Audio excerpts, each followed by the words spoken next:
Nasib Wanda, pegawai salon di Marisa Gorontalo yang banting wanita kasir, kini mendekam di penjara. Amarah Wanda yang tak bisa dikontrol, akhirnya membuatnya mendekam di penjara.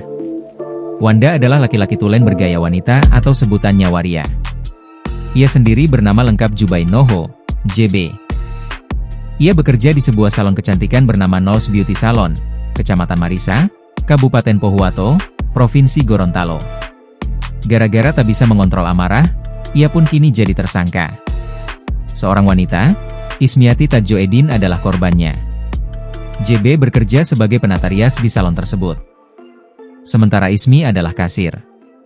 Hanya gara-gara Ismi memberi harga diskon untuk pelanggan, membuat keduanya cekcok. JB marah-marah hingga memaki Ismi di depan pelanggan salon. Ismi, meski tubuhnya lebih kecil dari JB, tak tinggal diam. Malam itu, Jumat 26 Desember 2025, ia melawan perbuatan JB. Bahkan, membalas makian JB. Rekaman CCTV di sudut ruang salon itu, merekam jelas bagaimana JB membanting tubuh Ismi hingga terlempar 2 meter dari posisinya. Hanya berselang sehari setelah kejadian, rekaman CCTV itu viral hingga menuai kecaman netizen. JB dan Ismi sebetulnya disebut-sebut telah berdamai di kantor polisi setempat. Hitam di atas putih telah dibubuhi tanda tangan. Namun, desakan keluarga membuat Ismi melanjutkan laporan ke polisi. Ia tak terima, keluarga tak terima, hingga akhirnya, JB pun dijebloskan ke penjara. JB, kata Kasat Reskrim Polres Pohuwato, AKP Haurunas, telah ditahan sejak Ismi melapor pada Sabtu 27 Desember 2025. Tepat sore hari, JB dijemput dan bahkan diborgol. Ia diminta mempertanggungjawabkan perbuatannya.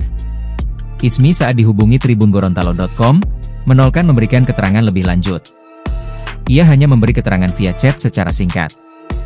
So tidak mampu bercerita, tulis Ismi dihubungi via aplikasi percakapan siang tadi, Senin, 29 Desember 2025.